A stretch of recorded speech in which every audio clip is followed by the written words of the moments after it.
Everyone, কেমন আছেন সবাই? আমি আবার এগেন রস খেতে বের হয়ে গেলাম মামার বাড়ি। সো বন্ধুরা, আপনারা কেমন আছেন? অনেক দিন পর আবার আপনাদের সাথে দেখা হলো। সবাই ভালো আছেন আশা করি। সো আমি এখানে ড্রাইভ করতে করতে চলে যাচ্ছি মামার বাড়ি রস খেতে। ফাইনালি আমাদের রস গাছ ফার্স্ট একটা দেখা হয়ে গেল। সকালে ওঠার মজাই অন্যরকম। বন্ধুরা, আপনারা যারা যারা দেরি করে ঘুম থেকে ওঠেন তারা প্লিজ কাইন্ডলি সকালবেলা ঘুম থেকে উঠবেন, দেখবেন মন মাইন্ড একদম ফ্রেশ থাকবে। হেই গাইস, আমরা এখন এসে পড়লাম এইগেন রস খেতে, তাও আবার সেম আগের প্লেসে। এইখানে আগে অনেক বাদুর ছিল, বাদুরের রসগুলো খাচ্ছিল। তো তাকে বলছি, মামা এমনি করে তো মানুষের স্বাস্থ্যের জন্য ঝুঁকিপূর্ণ, তাই সে এখন নেট দিয়ে অনেক সুন্দর করে আমাদের জন্য প্রোটেকশন করে রাখছে। দেন আমরা এখন আবার এগেন খেতে আসলাম। শান্ত হচ্ছে আমার পার্সোনাল এক ছোট ভাই, সে অনেক ভালো, সে আমাকে ড্রাইভ করে নিয়ে আসছে রস খাওয়ার জন্য।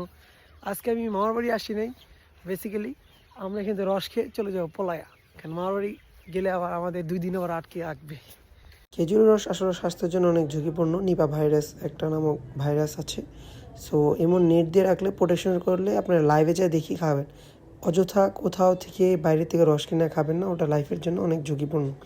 সো ভাই, আমার হাতে রস আর আমার মন হচ্ছে কখন খাবো। তো এইখানে খাওয়ার জন্য আমি একদম লাল করছিলাম। এখানে গ্লাস ছিল না, আমি পুরো বোতল দিয়ে মেরে দিলাম। পর ভাই সেই লেভেলের তো চিল করলাম। সো ভাই, রসটা পাওয়ার পরে ভাই যা লাগলো ভাই, এখন শীতের সকালে যদি থাকে খেজুরের রস, তাহলে দিনটা যায় অনেক সুন্দর। তো বন্ধুরা, সবাই খেজুরের রস খেতে আসবেন।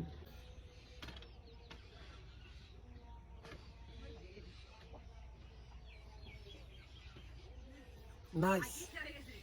সো বন্ধুরা, গরিবের রয়্যাল এনফিল্ড নিয়ে আমি খাচ্ছি। আপনারা যাবেন, লাইফ একটু এনজয় করবেন, কারণ এনজয় করলে মন মাইন্ড সব ভালো থাকে। বন্ধুরা, আজকে আমি বিদায় নিলাম আপনাদের মাঝে। আবার কোনো এক ব্লগে দেখা হবে। থ্যাংক ইউ সো মাচ বন্ধুরা, watching my video. Love you.